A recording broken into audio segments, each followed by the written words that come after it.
Abuelito, esto es para ti. No lo pierdas, dijo mi nieto de 7 años, Noah, entregándome un coche de patrulla de plástico barato. Mi hija y su esposo solo sonrieron con esa sonrisita falsa. Esa noche, cuando todos se durmieron, vi una lucecita roja parpadeando en el coche y apreté un pequeño interruptor. Lo que escuché hizo que empezara a hacer las maletas de inmediato. Hoy cumplí 68 años. No fue un cumpleaños especial, solo otra vuelta al sol. Otra marca en el árbol de la vida que ya no florecía tan brillante como antes. Mi Naomi, mi Nao, se fue hace 3 años. Desde entonces, el silencio en esta casa se volvió más pesado, más denso.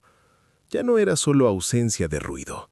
Se podía tocar, como el polvo sobre el viejo piano de cola del salón o el frío del cristal en una mañana de invierno. Esta casa, que construí con mis propias manos hace casi 40 años, está empapada de sus recuerdos. Cada tabla que cruje, cada rayón en la encimera de la cocina, cada clavo que puse en la pared, todo era parte de nuestra historia compartida.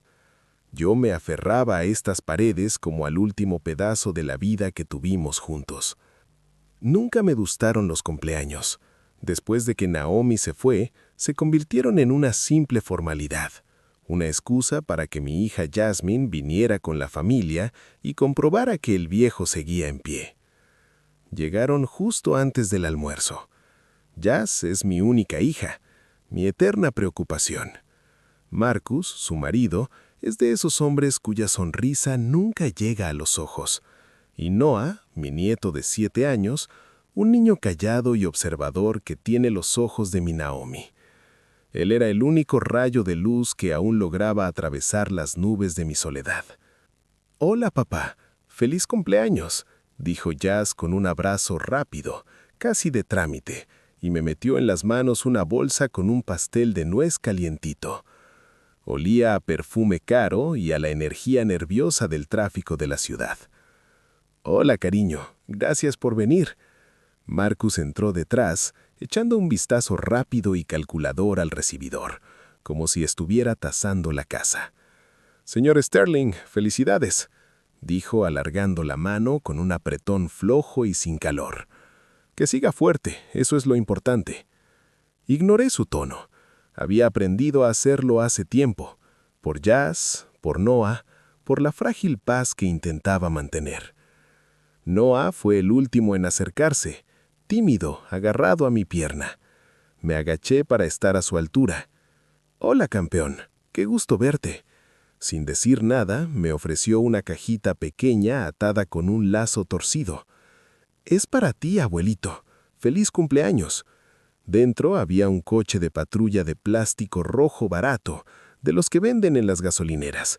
Pero en ese momento, para mí, valía más que todos los tesoros del mundo. Sonreí de verdad por primera vez en el día. «Gracias, Noah. Es un regalo increíble. Lo voy a poner en el lugar más visible». Jas y Marcus, que estaban detrás, se miraron. En sus ojos leí desprecio. Un niño le regaló un juguete al viejo. ¡Qué tierno! ¡Qué tonto! Marcus hasta soltó una risita tapándose la boca. «Vaya, Noah, eres único. El abuelo ya está muy mayor para jugar con cochecitos. Deberías haberle comprado algo útil, como calcetines o...». «Marcus, para». Lo cortó Jas, pero sin mucha fuerza. Yo hice como que no escuchaba. Conocía ese juego demasiado bien. Marcus siempre intentaba pincharme, hacerme sentir pequeño e insignificante. Y Jas siempre intentaba suavizar las cosas sin molestar a su marido. En esa dinámica, el que siempre perdía era yo. Nos sentamos a la mesa. Yo había preparado mi famoso gumbo cocinado a fuego lento, la misma receta de Naomi. Mientras servía, el vapor con olor a hogar y a cariño me llevó un segundo al pasado. Pero las voces en la mesa me devolvieron rápido a la realidad. «Papá, ¿has pensado en hacer alguna reforma?», preguntó Jas pinchando su ensalada. «La casa está vieja. Mira, el papel de la pared se está despegando ahí». «¿Para qué?», Pregunté sorprendido. Estoy bien así. Las paredes son sólidas, el tejado no gotea. ¿Qué más necesito? Marcus intervino enseguida, con aire de experto inmobiliario. Jasmine tiene razón, señor Sterling. La casa es sólida, sí, pero poco líquida. El terreno es bueno, pero la construcción necesita una inversión enorme. Hoy nadie compra casas así. Sería más fácil tirarla y construir una moderna. Algo dentro de mí se enfrió. Tirarla. Tirar esta casa era como tirar mi vida entera, mis recuerdos. Miré a Jazz, esperando apoyo. Pero ella solo miró su plato. No dijo nada. Estaba de acuerdo con él. El resto de la tarde siguió igual. Hablaron de sus planes, sus préstamos, su nueva camioneta, lo caro que estaba todo, y yo me quedé sentado a la cabecera de mi propia mesa, sintiéndome un extraño, un mueble viejo a punto de ser desechado. Cuando se iban, Noah corrió hacia mí otra vez. Me abrazó fuerte y me susurró al oído, tan bajito que nadie más oyó. «Abuelito, no pierdas el coche, es importante». Luego, más alto, señaló el coche rojo que había puesto en la cómoda. «Abuelito, esto es para ti, no lo pierdas». Su voz sonaba urgente, casi suplicante, y en sus ojos apareció algo que no era de niño: ansiedad, miedo, una súplica secreta. Lo miré a él, miré el coche, volví a mirarlo a él. En ese instante, la incomodidad por el regalo inapropiado se convirtió en otra sensación más profunda y preocupante. Algo no estaba bien. Este niño intentaba decirme algo. Prometí que lo cuidaría como a las niñas de mis ojos. Y se fueron, dejándome solo con el pastel, el silencio y aquel cochecito de plástico barato que de repente ya no parecía solo un juguete, sino un mensaje en clave. Una hora después, cuando lavaba los platos intentando quitar también el mal sabor de la visita, Jazz llamó. Su voz sonaba nerviosa y apresurada. «Papá, lo siento, volvemos. El coche de Marcus se averió, algo de la batería. Llamamos a la grúa, pero va para largo. ¿Podemos quedarnos a dormir?» «Claro», dije. ¿Qué más podía hacer? Era la casa de mi hija también, aunque una parte de mí, cansada y molesta, quería decir que no. Quería encerrarme en mi silencio y no dejar entrar a nadie, pero no podía negarle eso a Jazz ni dejar que Noah durmiera en un coche. Volvieron 2 horas después. Marcus entró furioso, tiró la mochila al suelo y fue directo a la cocina. Abrió la nevera como si fuera suya. ¡Qué chatarra de coche!, gruñó sacando mi botella de bourbon buena. Solo gastos. Jazz iba detrás intentando calmarlo. «Cariño, no te estreses, lo arreglarán». «¿Y quién me lo paga otra vez?» En silencio preparé la habitación de invitados, la que había sido el cuarto de Jazz de bebé. Todavía estaban sus dibujos en las paredes, casitas torcidas con humo saliendo de la chimenea, un sol sonriente. Marcus pasó por delante y soltó un bufido. «Ya va siendo hora de quitar esa porquería de las paredes. Esta decoración lleva 100 años caducada». Callé, pero sus palabras me dolieron. No era porquería, era recuerdo. Era mi niña que ya no estaba. En su lugar había una mujer cansada y estresada que le tenía miedo a su propio marido. Acomodé a Noah en mi cama, la grande donde Naomi y yo dormimos tantos años. Se durmió rápido abrazando su osito. Me quedé sentado a su lado mirando su carita tranquila y pensé, ¿por qué estaba tan nervioso? ¿Qué secreto me confió con ese cochecito rojo? Más tarde, cuando todos dormían, salí al taller. Era mi santuario, mi fortaleza, un cobertizo en el fondo del jardín que yo mismo construí y aislé. Allí olía a resina, aceite de máquina y madera vieja. Allí era yo mismo. Nadie me juzgaba ni me tasaba. En el banco de trabajo, bajo la lámpara potente, estaba mi proyecto de los últimos meses. Un reproductor de cintas Reeboks G36, una pieza casi de museo. Lo encontré hecho pedazos en un rastro y me propuse devolverlo a la vida. No era solo un pasatiempo, era mi forma de hablar con el pasado. Imaginaba a Naomi y a mí escuchando nuestras viejas grabaciones, sus canciones gospel favoritas. Encendí el soldador y su zumbido suave me calmó. Ordené cables, revisé contra el esquema. Cada componente, cada transistor necesitaba atención. Este trabajo exigía precisión y paciencia, cosas que parecían extintas en la generación moderna de usar y tirar. En un momento recordé que necesitaba un tubo de vacío antiguo, un RCA muy raro. Subí al desván, rebusqué entre cajas que para mí eran tesoros y en el último rincón lo encontré intacto en su caja original. Sentí calor en el pecho, una pequeña victoria en un día lleno de pequeñas derrotas. Volví al banco deseando instalarlo al día siguiente. La noche estaba tranquila. Los grillos cantaban en el jardín. Se oían los ronquidos apagados de Marcus desde la habitación de invitados. Yo me senté en la cocina con un té frío, mirando por la ventana oscura. En el reflejo vi a un viejo canoso y cansado. ¿Ese era yo?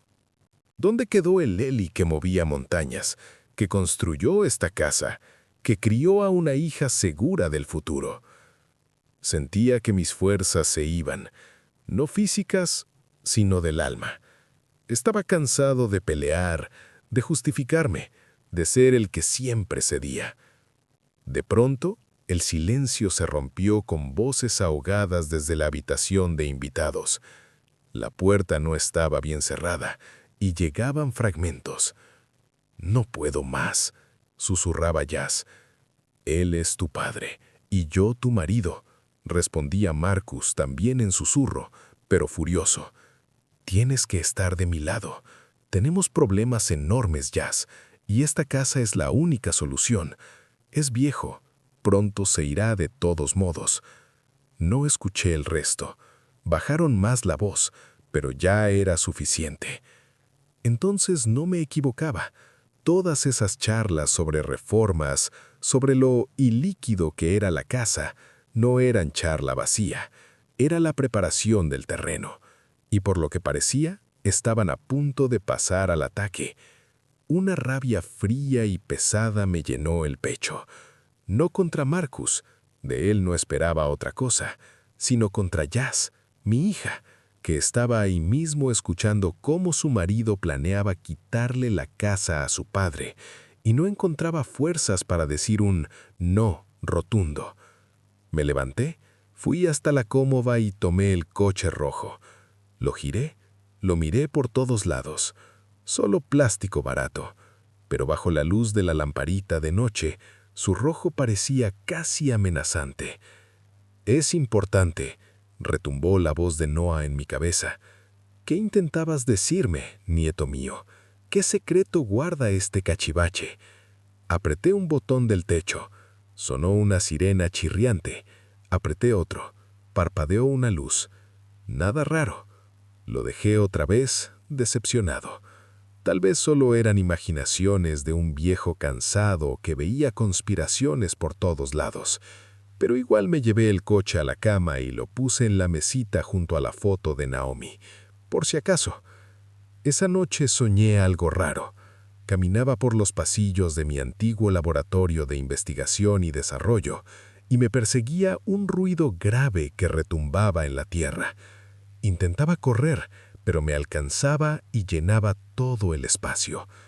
Me desperté sudando frío. La habitación estaba oscura y en silencio. Y en ese silencio, escuché a Marcus hablar otra vez desde el otro lado de la pared. «Te digo que hay formas de hacerlo sin su consentimiento. Declararlo incapacitado. Un par de notas médicas y listo. Lo importante es que nos dé un motivo. Estresarlo. Llevarlo al límite». Mi corazón se hundió.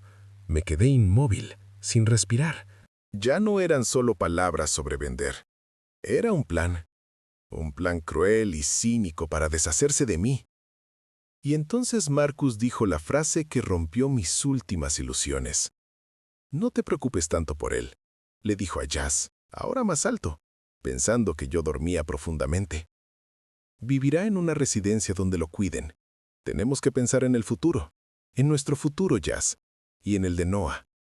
Tú quieres que tu hijo lo tenga todo, ¿verdad?» Esa manipulación, ese golpe bajo a sus sentimientos de madre, fue la gota que colmó el vaso. Comprendí que no se iban a detener. Irían hasta el final, y si yo no empezaba a defenderme, me borrarían como a una línea no deseada en un documento. En ese momento, algo que llevaba dormido mucho tiempo despertó dentro de mí. El mismo ingeniero de sonido que sabía escuchar no solo los sonidos, sino también los silencios. El mismo hombre que le prometió a su mujer que siempre protegería a la familia y al hogar. La mañana fue pesada. El sol brillaba igual que el día anterior, pero el mundo fuera de la ventana parecía distinto, hostil, lleno de amenazas ocultas. En la cocina reinaba un silencio tenso. Marcus miraba el móvil como si la conversación de la noche anterior nunca hubiera existido. Jazz trajinaba junto a la estufa. Sus manos temblaban un poco al ponerme delante un plato de huevos con sémola. No me miraba a los ojos. Tenía miedo. Miedo de él. Miedo de mí. Miedo de la verdad. Comí en silencio, sin sentir sabor. Cada palabra que había escuchado resonaba fuerte en mi cabeza. Declararlo incapacitado. Residencia de ancianos. No eran solo palabras, eran balas que mi propia familia me disparaba. Después del desayuno, Marcus esperó a que Jazz saliera a tender la ropa y se sentó a mi lado. Puso cara de serio, casi compasivo. Era la máscara que usaba cuando iba a pedirme dinero. La conocía demasiado bien. «Señor Sterling, tenemos que hablar de hombre a hombre», empezó con voz suave y melosa. «Estoy pasando por unas dificultades temporales. Tengo un proyecto inmobiliario muy prometedor. Podríamos ganar muchísimo dinero, pero necesito capital inicial. Una suma importante, $300,000. Hizo una pausa esperando mi reacción. Yo me quedé callado, mirándolo por encima de la taza de té. Por dentro todo hervía. «Me lo devolverás todo con intereses». Continuó sin esperar respuesta.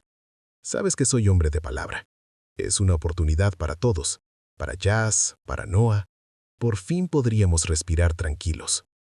Dejé la taza despacio sobre la mesa. El sonido de la porcelana contra la madera fue ensordecedor en el silencio de la cocina. «No, Marcus», dije tranquilo, sin emoción. «No tengo ese dinero». Era mentira. Sí lo tenía. El ahorro de toda una vida que Naomi y yo juntamos. Pero antes lo quemaba que dárselo a él. La cara de Marcus cambió al instante. La máscara de simpatía cayó y dejó ver un hocico malo y depredador. «¿Cómo que no lo tienes?», siseó. «¿Y la casa? ¿Y tus ahorros? No me cuentes cuentos. No soy Jazz. Tú has ahorrado toda la vida». «Ese dinero es para mi vejez y para el futuro de Noah», respondí firme, «y no voy a invertirlo en tus proyectos dudosos». Se levantó de golpe, casi tirando la silla. «¿Dudosos? ¿Tú qué sabes de negocios, viejo? Toda la vida soldando circuitos en tu laboratorio de los años 50. El mundo ha cambiado y tú sigues en el siglo pasado con el dinero debajo del colchón». En ese momento entró Jazz. Vio la cara de furia de su marido y mi expresión calmada pero inflexible, y se quedó helada en la puerta. «¿Qué pasa aquí?» «Lo que pasa es que tu padre se niega a ayudar a su propia familia», rugió Marcus señalándome con el dedo. «No le importamos nada, ni tú ni su nieto. Solo le importa su basura vieja y el dinero en el banco». Jazz me miró con ojos suplicantes. «Papá, por favor, Marcus lo necesita de verdad. Es importante para nosotros». «Ya dije todo lo que tenía que decir, Jazz», respondí mirándola fijo. «Mi respuesta es no». Ese día marcó una línea. Se fueron esa noche en su coche ya arreglado. No se despidieron, solo subieron y desaparecieron en silencio. Yo me quedé mirando por la ventana hasta que el coche se perdió en la curva. Volvió el silencio a la casa, pero era distinto. Ahora era la calma antes de la batalla. Sabía que Marcus no se rendiría. Sus palabras sobre declararme incapacitado no eran amenaza vacía. Empezaría a mover fichas. Yo tenía que estar preparado. Pasé toda la tarde en el taller sin trabajar, solo sentado mirando mi Revox G36. Aquel viejo reproductor tan complicado y tan honesto. Sin placas electrónicas, sin engaños digitales, solo tubos, cables y mecánica. Todo real. Venía de un mundo donde las palabras pesaban y las promesas valían. Recordé cuando compramos con Naomi, recién casados, ahorrando mucho tiempo. Fue nuestra primera compra grande juntos. Naomi se reía. «Eli es enorme. ¿Dónde lo vamos a poner?». Yo le contesté, «Será el corazón de nuestra casa». Y lo fue. Escuchábamos música, grabábamos voces de amigos, los primeros balbuceos de jazz. Todavía guardaba todas esas cintas, un archivo entero de nuestra vida. Acaricié la caja de madera, quitando el polvo del tiempo. Tenía que arreglarlo, tenía que volver a oír su voz. Se convirtió en obsesión. No solo restaurar un aparato, sino restaurar la conexión con lo real, con lo que me daba fuerza. Esa misma noche, ya tarde, sonó el teléfono. Era Jazz llorando. «Papá, lo siento. Está furioso. Dice cosas horribles. Dice que te vas a arrepentir. Papá, tengo miedo». Sus sollozos me rompieron el alma. Mi niña lloraba y yo no podía protegerla. No podía porque su peor enemigo era la elección que ella misma había hecho, su marido, al que ella misma trajo a casa. «Jazz, tienes que dejarlo», le dije bajito pero firme. «No puedo», sollozó. «¿A dónde voy a ir? Tenemos a Noah, la hipoteca». «Vuelve a casa, Jazz. Esta casa es tu casa. Siempre lo ha sido y siempre lo será». Silencio en la línea, solo sus hipos. Esperé que dijera sí, que hiciera las maletas y volviera a mi protección. Pero escuché un «no puedo, lo siento», ahogado, y colgó. Me quedé mucho rato con el teléfono en la mano oyendo el tono. En ese momento comprendí que Jazz no era víctima, era cómplice. Había elegido su bando, tal vez por miedo, tal vez por debilidad, pero lo había elegido. Y eso significaba que yo tenía que defender mi hogar no solo de él, sino también de ella, de su codicia y traición compartida. Apenas dormí esa noche, me senté a la mesa de la cocina y tracé un plan. Yo, Elías Sterling, ingeniero de sonido jubilado, declaraba la guerra. Una guerra por mi casa, por mis recuerdos, por mi dignidad. Y sabía que mi arma principal no era el dinero ni la fuerza. Mi arma era la verdad. Y encontrarla la haría sonar tan fuerte que se quedarían sordos. Pasó una semana de silencio tenso y largo. Ni llamadas, ni mensajes. Ese silencio era peor que cualquier grito. Estaba cargado de la espera del siguiente movimiento. Y sabía que vendría. Marcus no era de los que se rinden.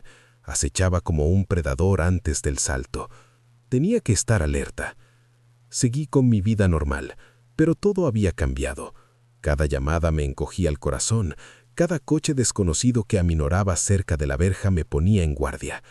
Empecé a cerrar con llave no solo la puerta, sino también la cancela por la noche, algo que nunca había hecho. Mi casa, mi fortaleza, empezó a sentirse como una ciudad sitiada. Volvieron un sábado por la mañana, sin avisar. Yo estaba en el jardín podando los rosales que tanto quería Naomi. Su SUV se acercó sin ruido a la verja. Bajaron y entendí enseguida que la táctica había cambiado. En sus caras no había enfado ni reproche, solo una preocupación dulzona y falsa. «Papi, hola». Jazz corrió a abrazarme con un abrazo que no me daba desde hacía años. «Pasamos a verte, te echábamos de menos». Marcus estaba detrás con una bolsa de supermercado caro. Su sonrisa falsa me dio escalofríos. «Señor Sterling, le trajimos algunas compras», dijo con voz exageradamente alegre. «Está solo y seguro no come bien». Entraron en casa y empezaron a moverse como si fuera suya. Jazz vaciaba las bolsas poniendo yogures, quesos y frutas exóticas que yo nunca compraba. Marcus recorría las habitaciones, tocando muebles, mirando rincones como un inspector. «Sí, papá, la casa es grande», empezó Jazz como quien no quiere la cosa mientras limpiaba una mesa que ya estaba limpia. «Pero debe ser difícil mantenerla solo. Tantos cuartos, tanta limpieza». Los miraba en silencio mientras mi irritación crecía. «Me apaño», contesté seco. Vamos, señor Sterding, interrumpió rápido Marcus sentándose frente a mí. Nos preocupa su edad, la tensión, el corazón, todo hay que vigilarlo. Estábamos pensando que quizá debería mudarse. Levanté los ojos. ¿Mudarme a dónde?, pregunté intentando mantener la calma. A la ciudad, se apresuró Jazz.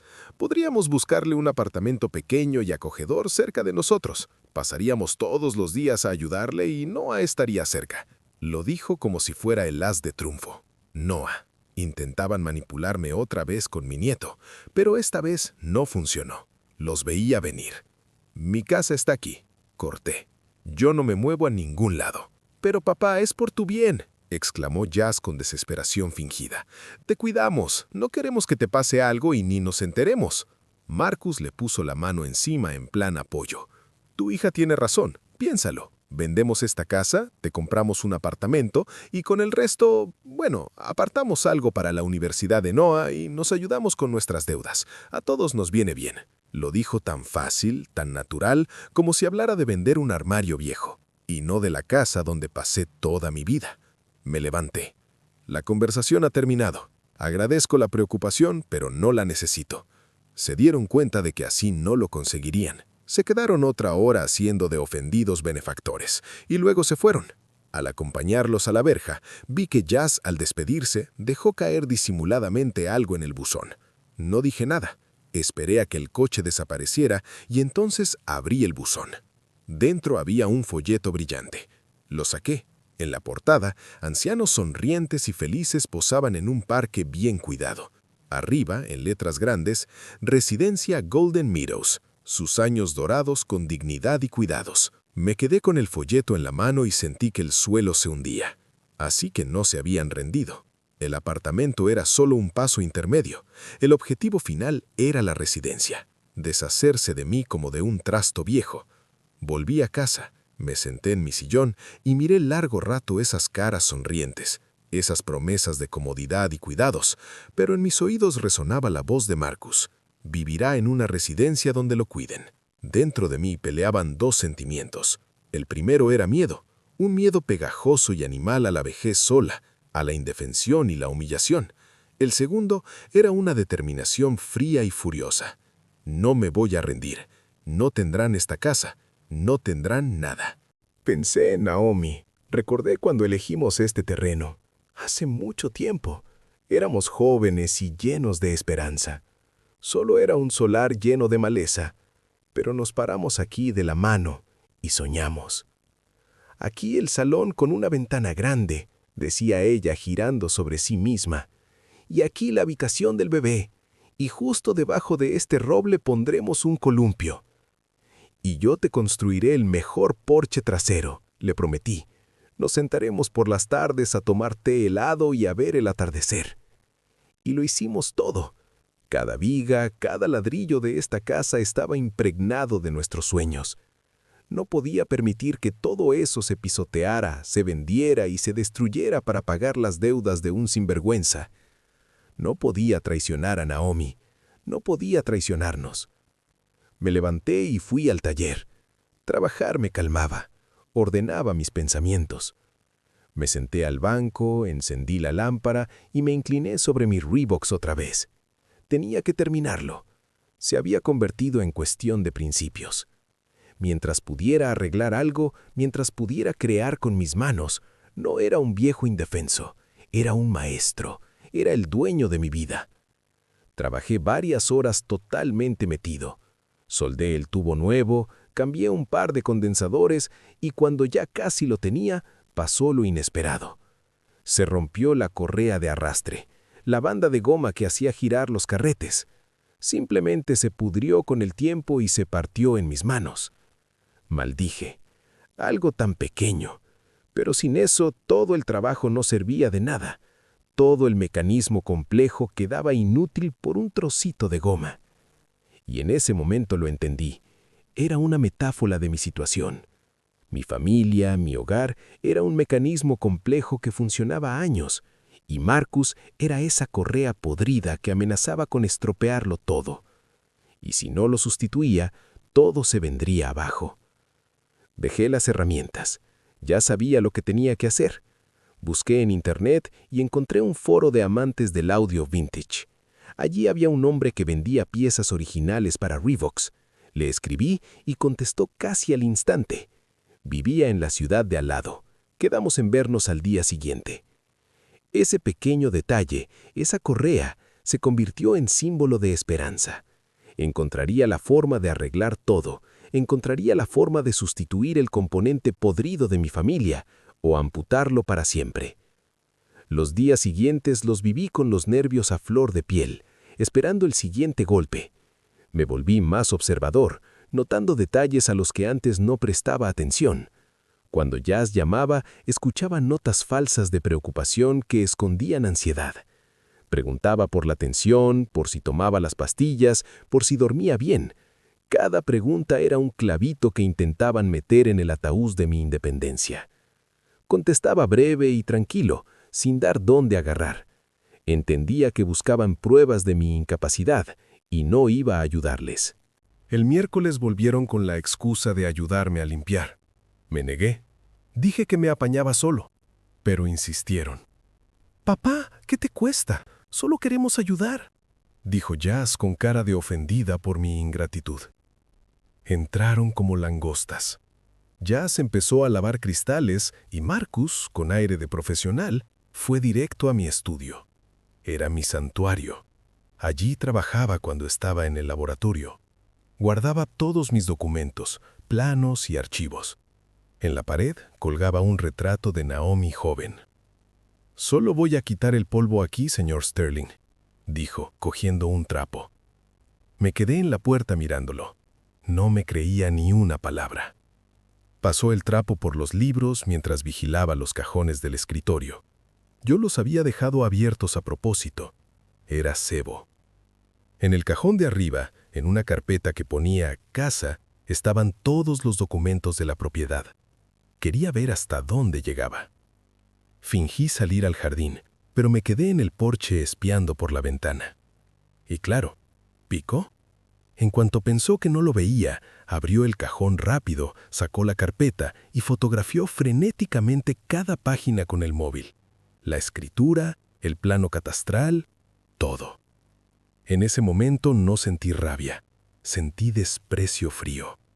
Este hombre era tan patético en su codicia que no tenía límites. Cuando terminó, entré tranquilo. «¿Encontraste algo interesante, Marcus?», pregunté calmado. Palideció. «Yo solo... Tiene aquí un desorden y quería ordenar». «No te molestes», dije quitándole la carpeta. «Yo ordeno mis papeles». No contestó, solo me miró con odio y salió del estudio. Sabía que ahora tenía copias de todo y que podía intentar algo a mis espaldas.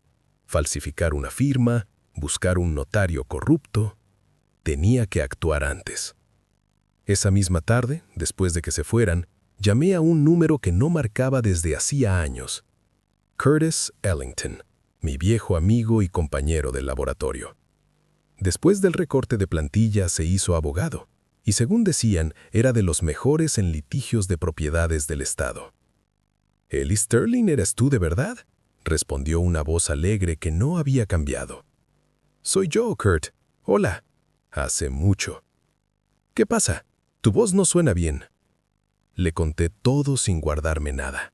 Marcus, las deudas, la residencia, lo de los documentos de hoy. Escuchó en silencio sin interrumpir. Cuando terminé, se quedó callado un buen rato. «Vaya, te has metido en un buen lío, amigo. El esquema es clásico. Presionar al viejo, declararlo incapacitado y quedarse con todo. Trabajo burdo, pero atrevido». «¿Qué hago, Kurt?» «Defenderte. Golpear primero. Te espero mañana en mi despacho. Trae todos los documentos. Montaremos la defensa».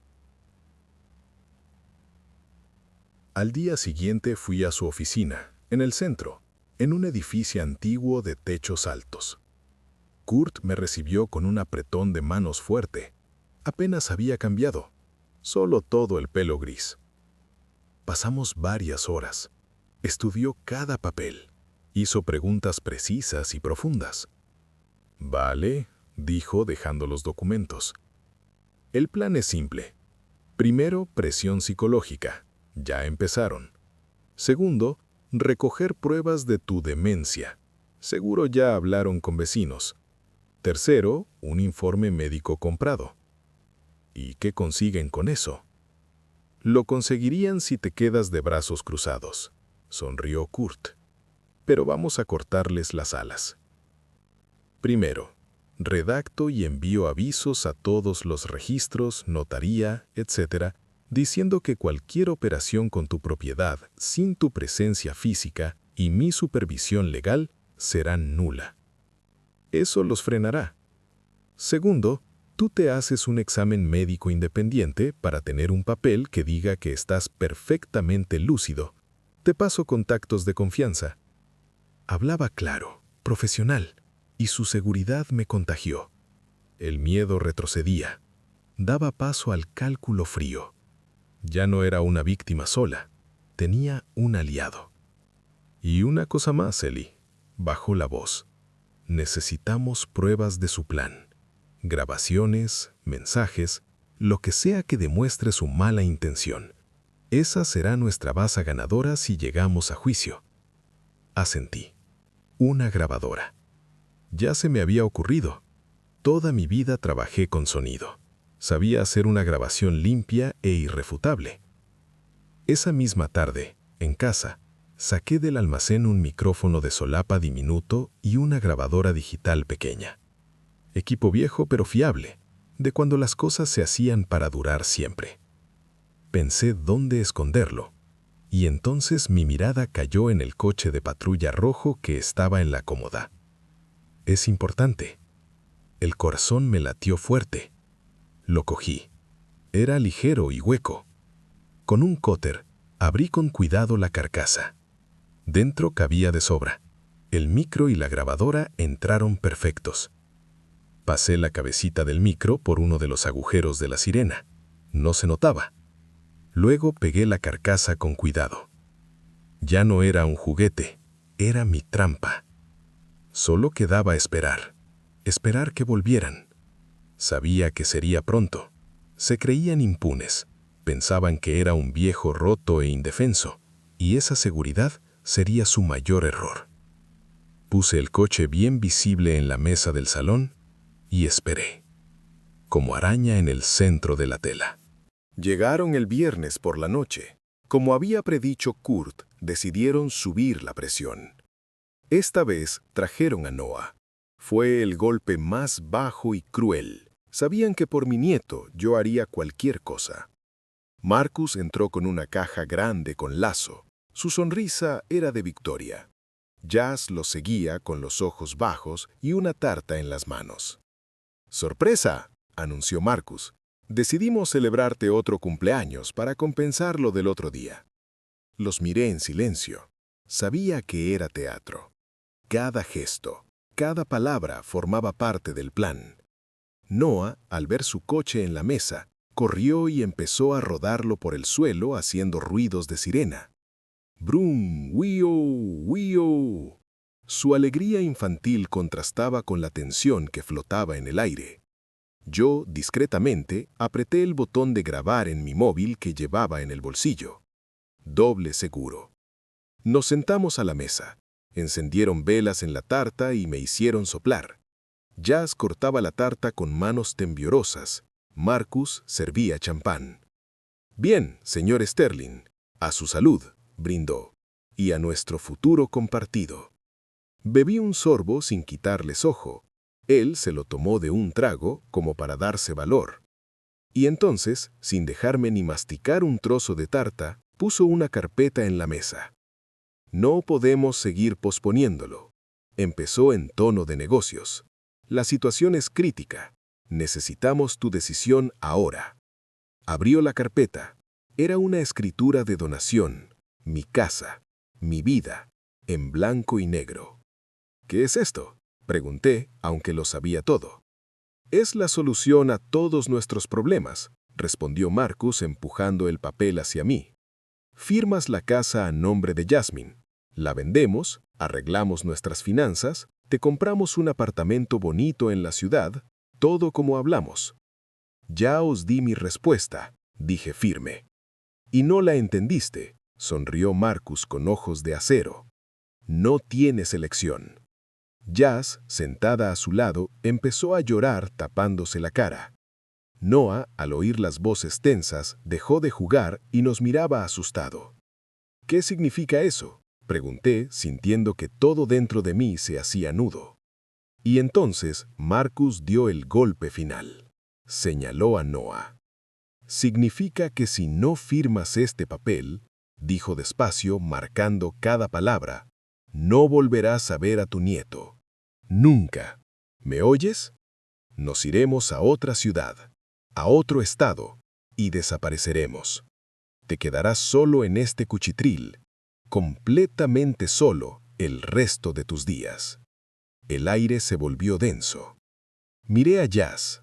No levantó la cabeza, no protestó, lloraba en silencio, confirmando que estaba de acuerdo con el ultimátum.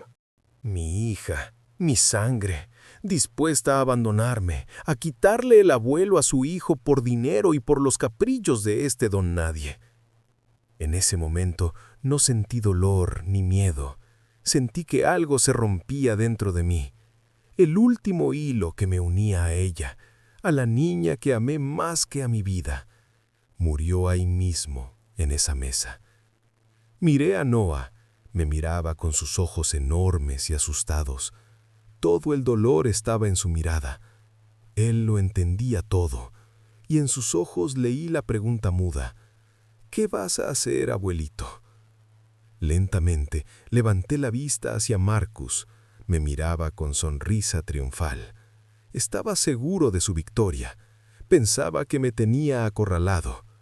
No sabía que un animal acorralado es el más peligroso. Callé. Los miré a él, a Jazz, a Noah. 1000 pensamientos corrían por mi cabeza. Recordé a Naomi y sus últimas palabras. Cuida de Jazz, Eli, y cuida de nuestro hogar.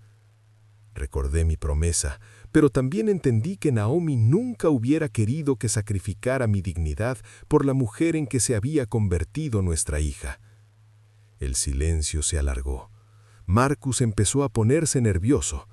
Pues, ¿por qué callas? ¿Te doy el bolígrafo? Lentamente asentí. Sí, dije suave. Dámelo. La cara de Marcus se iluminó de satisfacción. Jazz lloró más fuerte, no sé si de alivio o de vergüenza. Me entregó una pluma cara. La cogí. El metal frío me quemó los dedos. Miré el papel, las líneas que me quitaban todo. Miré la línea de la firma, luego miré directo a los ojos triunfantes de Marcus y sonreí. No era mi sonrisa de siempre, era la sonrisa de un hombre que ya no tiene nada que perder. La sonrisa de quien ya tomó una decisión y a ellos no les iba a gustar nada. Él no entendió la sonrisa. Pensó que me rendía. No sabía que la guerra apenas empezaba y que yo ya sabía quién iba a ganarla. Vale, dije todavía sonriendo. Firmaré, pero con una condición. Marcus se tensó. ¿Qué condición? Lo haremos mañana. Oficialmente en la notaría, dije. Llamaré a mi abogado. Él preparará todo para que quede limpio. Lo hice a propósito. Dije mi abogado para ver su reacción. Y la hubo. Marcus frunció el ceño y Jazz me miró sorprendida. No esperaban que yo tuviera abogado. Pensaban que era un viejo ingenuo y desconectado. ¿Para qué un abogado?, preguntó Marcus cauteloso. Firmas y ya. Es sencillo. No, Marcus, respondí levantándome. En estas cosas nada es sencillo. Todo tiene que hacerse según la ley. Así que mañana a las 10 aquí y traes a tu abogado si tienes. Me di la vuelta y me fui al dormitorio, dejándolos sentados y totalmente descolocados. No esperé respuesta. Sabía que aceptarían. La codicia vencería a la cautela. Estaban demasiado cerca de la meta para retroceder. Cerré la puerta y me apoyé en ella. El corazón me latía como loco. Me temblaban las manos. Pero no era temblor de miedo. Era de anticipación. anticipación de cómo mañana su mundo perfectamente armado se vendría abajo y los enterraría bajo sus propios escombros. Se fueron media hora después, llevándose la tarta y el champán sobrante. La despedida fue cortante. Marcus intentó mantener la pose de ganador, pero ya había una sombra de duda en sus ojos. Mi calma repentina y la mención del abogado lo habían descolocado. Jas no dijo ni una palabra. Solo me lanzó una mirada rápida, asustada, mezcla de vergüenza y miedo. Noah logró apretarme la mano disimuladamente al salir. La casa se quedó enorme y vacía. Me sentí como el capitán de un barco que se hunde. La traición era total, definitiva. No dejaba resquicio para el perdón ni la reconciliación. Recorrí las habitaciones tocando los objetos conocidos. Aquí el sillón donde Naomi tejía sus bufandas interminables. Aquí el piano donde Jas aprendió sus primeras escalas. Aquí la pared con las marcas de su altura. Cada cosa gritaba pasado, la vida que intentaban arrebatarme. Me sentía quemado. Todas mis emociones, rabia, rencor, dolor, se habían quemado, dejando solo ceniza fría y un vacío que resonaba. No podía llorar, no había lágrimas, solo una sensación de irrealidad, como si viera una mala película sobre mi propia vida. Fui al taller, mi pequeño mundo, mi refugio, pero ni allí encontré paz. El Reeboks desmontado parecía una burla, símbolo de armonía rota, de conexión entre épocas destruida. Me senté en la vieja silla, me recosté y cerré los ojos. No quería pensar, no quería planear, solo quería que todo terminara. Estuve allí quizá 1 o 2 horas. El tiempo perdió sentido. Ya tarde, al ir a acostarme, volví al salón para apagar la luz. Y entonces mi mirada volvió a caer en el coche de patrulla rojo que Noah había dejado en la mesa. Allí estaba, pequeño y absurdo entre mis libros viejos y periódicos. Y con la luz tenue del salón, vi algo que no había visto antes. Dentro, detrás de la rejilla, parpadeaba débilmente una lucecita roja. Parpadeaba a intervalos regulares, como indicador de un dispositivo en marcha. El corazón me dio un vuelco. Me acerqué, me agaché. No era reflejo, era un LED. Lentamente, casi sin respirar, cogí el coche. Estaba tibio. Eso significaba que algo dentro funcionaba con batería. Lo giré otra vez, palpando cada costura con mis dedos acostumbrados a trabajos finos de electrónica. Y ahí, en la parte de abajo junto a una rueda, noté un interruptorcito diminuto, tan bien disimulado que de día no lo había visto. Me quedé helado. ¿Qué era esto? ¿Un juguete espía? ¿De dónde lo había sacado Noah? Recordé sus palabras. Es importante, no lo pierdas. Recordé su mirada ansiosa. Y de repente lo entendí todo. Noah. No podía contármelo directamente. Tenía miedo, pero encontró la forma. Él, un niño de 7 años, encontró la forma de hacerme llegar un mensaje. Mis manos temblaron un poco. Moví el interruptor. No pasó nada. Apreté el botón de la sirena del techo, el que de día hacía un sonido chirriante. Pero ahora, en vez de sirena, salió un clic del pequeño altavoz y luego una voz. La voz de Marcus. La calidad no era perfecta, había ruido de fondo, pero se entendía todo perfectamente. Reconocía su tono, su desprecio. Firmará. ¿A dónde va a ir? A los viejos solo hay que crearles las condiciones adecuadas.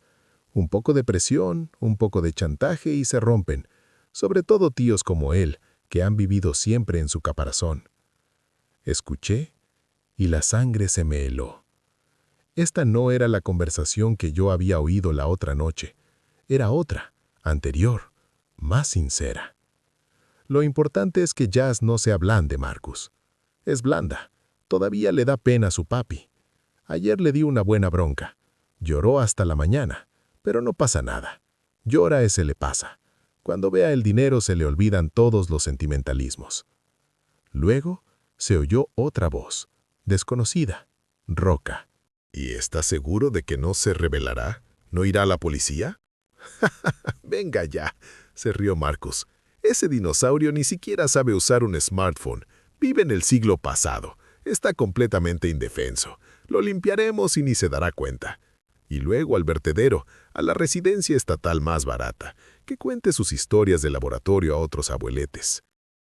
Me hundí en el sillón sin fuerzas para estar de pie.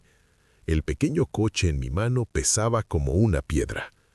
Escuché cómo hablaban de detalles, cómo venderían la casa, cómo repartirían el dinero, cómo engañarían también a Jazz, dejándole solo una migaja, cómo Marcus planeaba abandonarla después y largarse con una nueva novia. Lo decía con tanta naturalidad, tanto cinismo, que me dejó sin aliento. No solo me traicionaba a mí, traicionaba también a mi hija. La usaba como herramienta, como moneda de cambio en su juego sucio. La grabación terminó. Volvió el silencio, pero ahora era distinto. Era un silencio lleno de conocimiento, horrible, feo, pero que daba una fuerza increíble. Todo encajó. La ansiedad de Noah, las lágrimas de Jazz, la arrogancia de Marcus. Todo era parte de una gran y asquerosa mentira. Me quedé mucho rato en la oscuridad apretando el pequeño coche rojo en la mano. Mi nieto, mi niño valiente, me había salvado. Me había puesto en las manos un arma más poderosa que cualquier dinero o amenaza. La verdad grabada, documentada, irrefutable. Dentro de mí ya no había vacío ni desesperación. En su lugar vino una rabia fría como el hielo. Pero no era la rabia ciega que destruye. Era la rabia de un ingeniero que ve una avería y sabe exactamente cómo arreglarla, con claridad, con método, sin emoción innecesaria. Me levanté, fui al teléfono, ya no me temblaban las manos. Llamé a Kurt. Kurt, soy yo otra vez. Tengo lo que me pediste.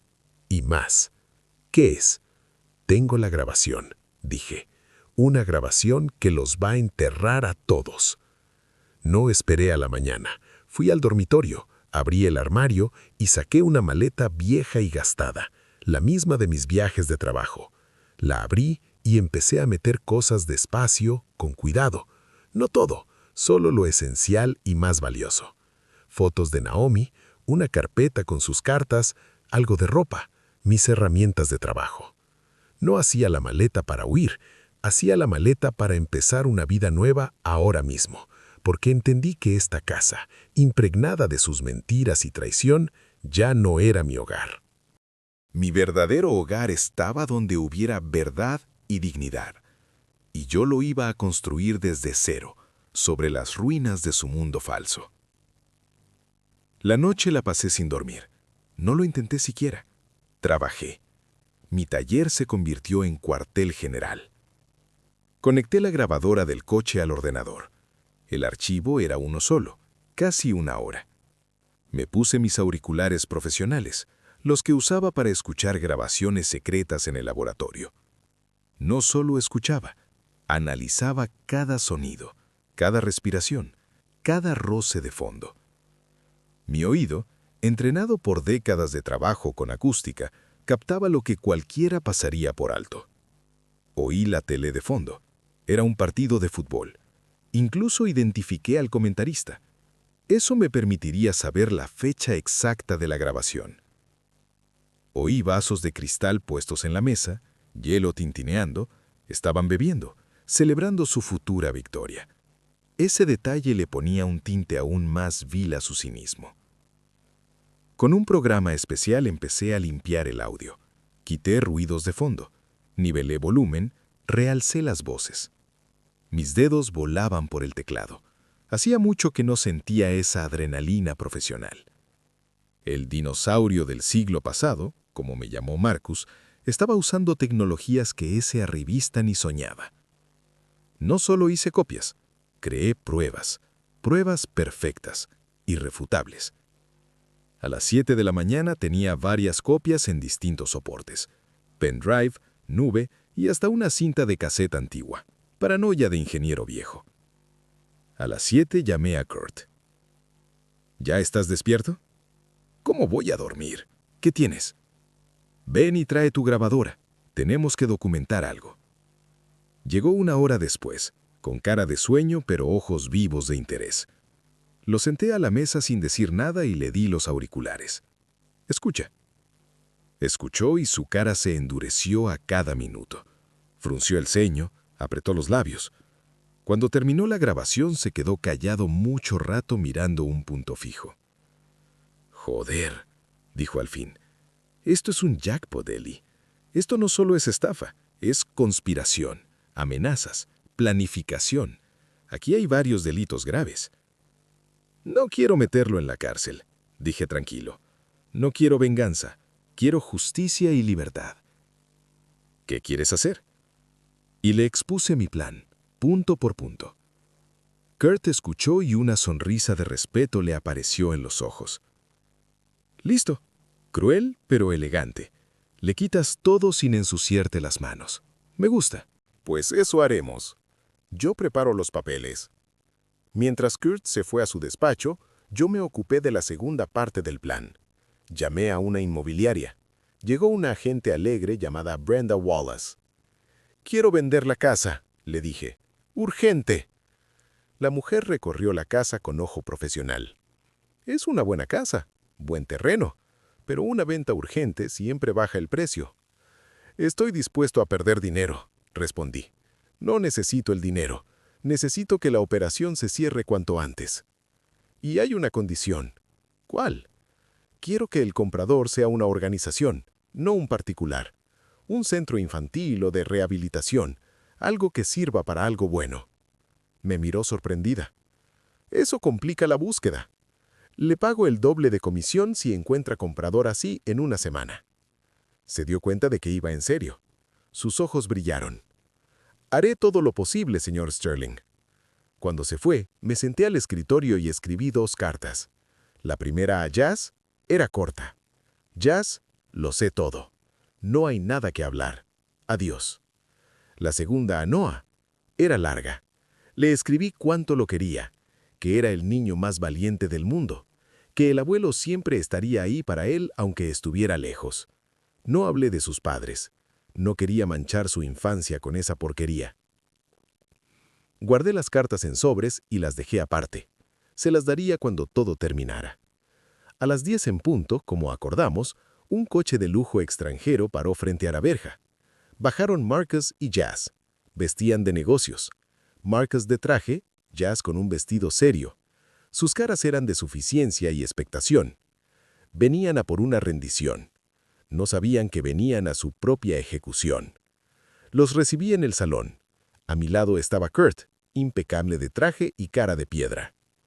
«¿Quién es este?», preguntó Marcus con descaro señalando a Kurt. «Es Curtis Ellington, mi abogado», lo presenté. «Estará presente en la firma». Marcus hizo una mueca, pero calló. Jazz se sentó en el borde del sofá nerviosa, jugueteando con el bolso. «Bien, ¿empezamos?», dijo Marcus sacando su carpeta. «¿Dónde firmo?». «No corras, Marcus», lo paré. «Antes de firmar nada, quiero que escuches algo». Pulsé el botón de un pequeño reproductor que había en la mesa. La voz de Marcus llenó los altavoces. «Firmará. ¿A dónde va a ir? A los viejos solo hay que crearles las condiciones adecuadas». Miré sus caras cambiar. Fue un espectáculo lento y doloroso. Primero desconcierto, luego reconocimiento, luego horror. La cara de Marcus se puso blanca como el papel. Jazz se tapó la boca con la mano. Sus ojos se abrieron como platos. Me miró a mí, miró a su marido, y en su mirada apareció una terrible comprensión. Por fin entendía con quién vivía. Los dejé escuchar hasta el final, hasta la última frase sobre los abueletes en el vertedero. Cuando terminó la grabación, el silencio fue tan profundo que se oía el tic-tac del reloj de pared. Marcus estaba hundido en la silla respirando fuerte. Jazz lloraba en silencio. Kurt, sin decir palabra, puso delante de ellos otra pila de papeles. «Y ahora, Marcus», dijo con su voz calmada de abogado, Vamos a hablar de cargos por estafa, conspiración criminal, obstrucción a la justicia y coacción a testigos. Empezó a enumerar artículos y con cada palabra Marcus se encogía más. Estaba totalmente, definitivamente aplastado. Ni siquiera intentó justificarse, solo miraba un punto como si le hubieran arrancado el futuro. El pánico en la cara de Marcus era casi palpable. Tragó saliva, miró a Kurt, miró alrededor buscando salida, pero solo había paredes. Esto es ilegal, logró decir al fin con voz patética. No tenían derecho a grabarme. Kurt sonrió. Una sonrisa fría y sin humor. Te equivocas, Marcus. La grabación se hizo en una vivienda privada con el conocimiento de su propietario para proteger sus intereses legales frente a una agresión ilícita. Así que la legalidad es impecable.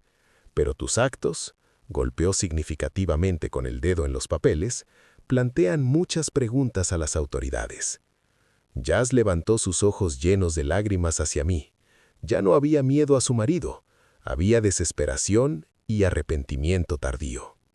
Papá, yo no sabía, no pensé. Cállate, la cortó Marcus, recuperando por un segundo su vieja rabia. Pero era la última convulsión. No, Jazz, la interrumpí yo con voz cansada pero firme. Tú lo sabías todo. Quizá no los detalles, pero lo principal sí, y tomaste tu decisión. Me volví hacia Marcus. Tú también tienes elección ahora. Opción 1. Llamamos a la policía. Presento denuncia. Esta grabación, señalé el aparato, junto con el testimonio de Noah sobre cómo lo obligaste a participar, será la prueba principal. Luego juicio y muy probablemente cárcel de verdad, más prohibición de acercamiento a mi familia. Marcus palideció más. La mención de Noah fue el tiro de gracia. Meter a un menor en un delito multiplicaba su culpa. Y opción 2. ¿Opción 2 qué? Jadeó. Kurt puso un bolígrafo delante de él y deslizó los papeles que había traído. Opción 2, continué yo. Los dos firmáis esto. Era un acuerdo redactado por Kurt, legalmente perfecto. Solo tenía unas pocas cláusulas. Marcus y Jasmine Hayes renuncian voluntaria y permanentemente a cualquier derecho sobre mis bienes presentes y futuros. Se comprometen a no acercarse a mí ni a mi vivienda a menos de 500 metros.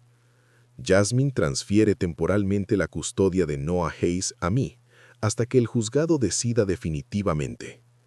Yo, Elias Sterling, me comprometo a no entregar el material en mi posesión a las autoridades si este documento se firma. Marcus miró el papel como si fuera su sentencia de muerte. Custodia de Noah. Eso era lo que más dolía. Les quitaba su última palanca. Nos quitas a nuestro hijo, susurró Jazz. No, respondí mirándola a los ojos. Estoy salvando a mi nieto de vosotros, de la vida que le teníais preparada. Vivirá conmigo seguro y querido, hasta que tú, Jazz, arregles tu vida y demuestres que puedes ser madre. Marcus callaba. Pensaba desesperado. Cárcel o rendición total e incondicional. La elección era obvia. Agarró el bolígrafo y garabateó rápido su firma sin mirar. Solo quería que aquella pesadilla terminara. Luego miró a Jazz. «Firma», le ordenó con voz fría. Ya no había amor ni apoyo, solo mando. Jazz me miró a mí, miró el papel, miró a su marido. Toda su vida construida sobre mentiras y compromisos se derrumbaba en ese instante. Lloró con hombros temblorosos, pero cogió el bolígrafo. Le temblaba tanto la mano que apenas podía sostenerlo. Despacio, letra por letra, firmó su nombre. La firma quedó temblorosa, manchada de lágrimas. Cuando terminaron, Kurt recogió los papeles con calma y los guardó en su carpeta. «Certificaré las copias y se las enviaré», les dijo sin expresión. «Y ahora creo que es hora de que se vayan». Se levantaron. Marcus fue hacia la puerta sin mirar a nadie. Estaba roto. Ya se detuvo en el umbral. «Papá», empezó. «Vete, Jazz», dije bajito sin mirarla. Solo vete. Se quedó un segundo más y luego salió cerrando la puerta suavemente. Oí arrancar el motor, oí cómo se alejaban. Kurt me puso la mano en el hombro. ¿Estás bien, Ellie? Bien, respondí. Solo cansado. Asintió comprensivo. Fue una victoria limpia, no volverán a molestarte. Lo sé, gracias, amigo. De nada. Llámame si pasa algo. Se fue y me quedé solo otra vez. Pero era una soledad distinta. Era la soledad de la liberación. Fui a la ventana. El sol estaba alto. El día avanzaba. Sentí que me quitaba de encima un peso enorme que había cargado años. No sentía alegría ni triunfo, solo silencio. Silencio y paz. Cogí el coche rojo de la mesa y lo acaricié. Mi pequeño Salvador. Decidí que nunca lo tiraría. Lo pondría en el sitio más visible como recordatorio. Recordatorio de que incluso en la mentira más oscura siempre hay una pequeña pero importantísima verdad. Y de que la verdadera fuerza no está en atacar, sino en saber proteger lo que quieres. Fui al taller. Mi Reeboks me esperaba. Cogí la correa nueva que había comprado el día anterior. Con calma, sin prisa, la coloqué en su sitio. Luego enchufé el aparato. Pulsé play. Los carretes empezaron a girar despacio, casi con pereza, y de los altavoces, con el leve siseo de la cinta vieja, salió música. Era la canción favorita de Naomi. Me senté en la silla y cerré los ojos. La música llenó la habitación, llenó la casa, llenó mi alma. Y por primera vez en 3 largos años, sentí que estaba en casa, realmente en casa, en mi fortaleza que había defendido. Las consecuencias fueron rápidas. El mundo que parecía tan sólido para Marcus y Jazz se derrumbó como un castillo de naipes. Primero estalló su burbuja financiera. Sin perspectiva de vender mi casa, los acreedores a los que Marcus había prometido ganancias rápidas exigieron pago inmediato. Empezaron las llamadas de pánico y las amenazas. Tuvieron que dejar el alquiler de la zona moderna porque no podían pagarlo. Se mudaron a un piso pequeño de una habitación en las afueras que Jazz alquiló con lo poco que le quedaba. Una semana después, me llamó mi agente, Brenda Wallace. Señor Sterling, buenas noticias.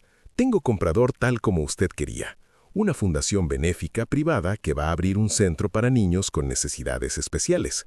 Están encantados con su casa y el terreno. Ofrecen buen precio y quieren cerrar cuanto antes.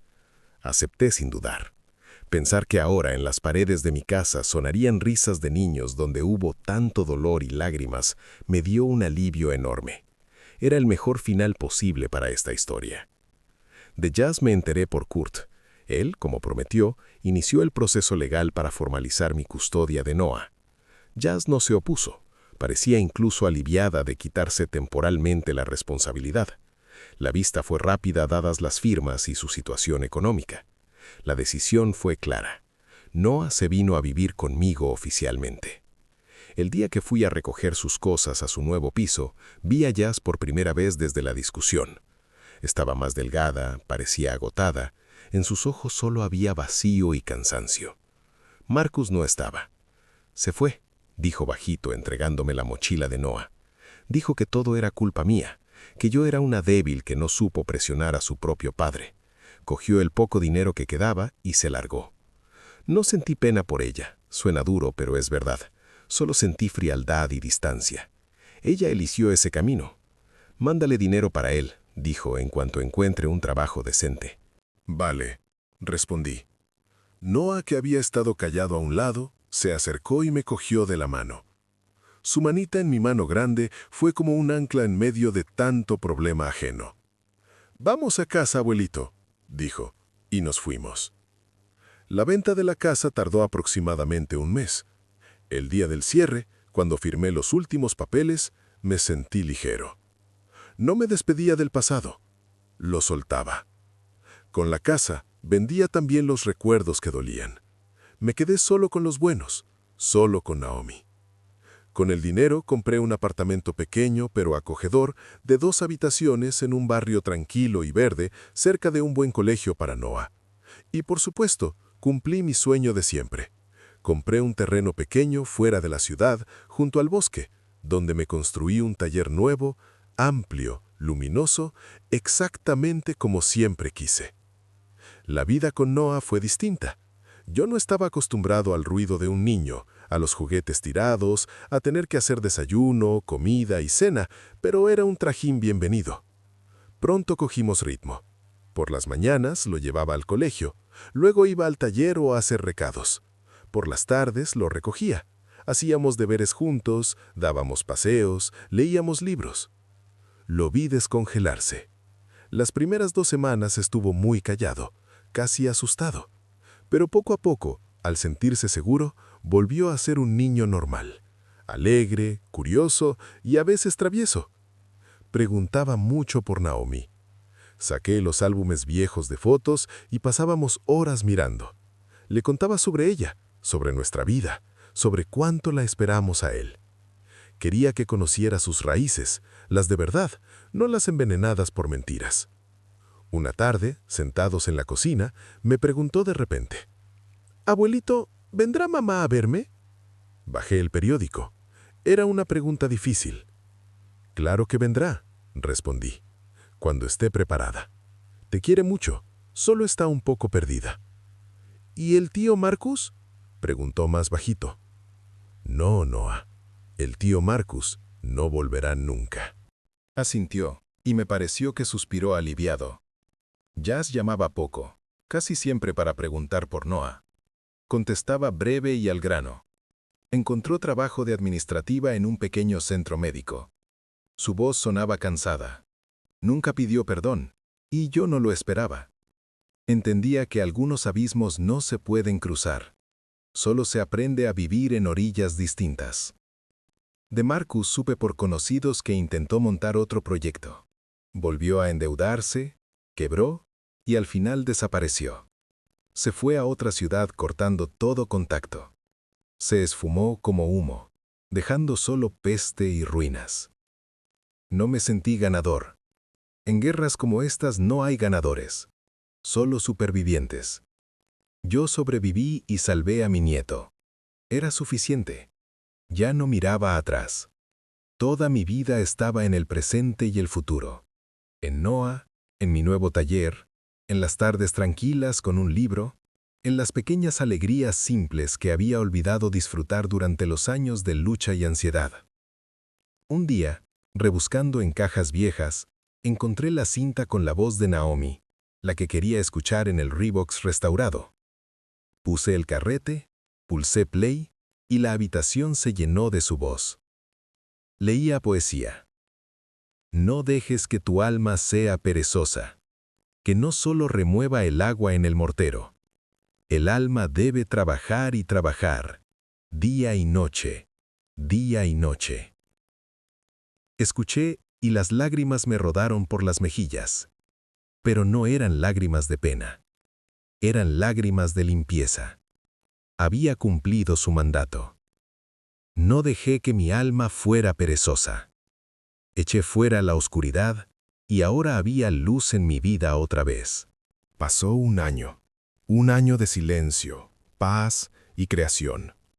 En ese tiempo me instalé del todo en el piso nuevo. Se convirtió en hogar para Noah y para mí. Sus dibujos colgaban de las paredes, sus libros y juegos favoritos estaban en las estanterías. Mi nuevo taller fuera de la ciudad se convirtió en lugar de poder. Terminé de restaurar no solo el Reeboks, sino también una radio antigua de válvulas que ahora llenaba el espacio de sonido cálido y vivo. Me di cuenta de que trabajar con las manos, devolver a la vida cosas viejas y olvidadas, era mi forma de curar mi propia alma. Devolvía a la vida lo que otros consideraban basura, y en eso encontré un sentido profundo. Noah empezó segundo curso. Sacaba buenas notas e hizo muchos amigos. La ansiedad de sus ojos desapareció por completo, dando paso a la curiosidad y la picardía infantil. Resultó ser muy hábil con la técnica. Empecé a enseñarle poco a poco mi oficio. Soldábamos circuitos simples juntos, montábamos aviones teledirigidos. Ver sus deditos manejando el soldador con destreza era la mayor recompensa. No solo le pasaba conocimientos, le pasaba una parte de mí, mi pasión, mi historia. Jazz poco a poco se iba recuperando. Encontró trabajo de administrativa en un pequeño centro médico. El sueldo era modesto pero estable. Alquiló una habitación cerca de nosotros y empezó a pagar lentamente las deudas que Marcus le dejó. Cada 2 semanas venía a ver a Noah. Nuestros encuentros eran correctos, sin emociones innecesarias. Hablábamos del colegio, del tiempo, de cosas cotidianas. La pared entre nosotras no desapareció. Era alta y fría, pero aprendimos a hablar por encima sin intentar derribarla. Un día, después de una visita, al irse se detuvo en la puerta. «Papá», dijo bajito, «gracias por todo. Por Noah». Solo asentí. «Sé lo que hice», continuó, y en su voz por primera vez en mucho tiempo oí notas de arrepentimiento sincero. «No pido perdón. Sé que no lo merezco. Solo quiero que sepas que me arrepiento cada día». La miré a esa mujer cansada de ojos apagados y entendí que ya no sentía ni rabia ni rencor hacia ella, solo una tristeza grande y universal. Tristeza de que todo pudiera haber sido distinto. «Vive tu vida, Jazz», dije. «Solo vive y sé buena madre para tu hijo. Con eso basta». Se fue, y pensé que quizá algún día, muchos años después, esa pared se haría un poco más baja. O quizá no. Pero ya no era tan importante. Había aceptado la realidad tal como era. Mi vida había encontrado un nuevo sentido. Entendí que mi misión no era conservar el pasado, sino construir el futuro. Un futuro para mi nieto. Quería que creciera fuerte, honesto, decente. Que supiera distinguir la verdad de la mentira, el amor de la manipulación.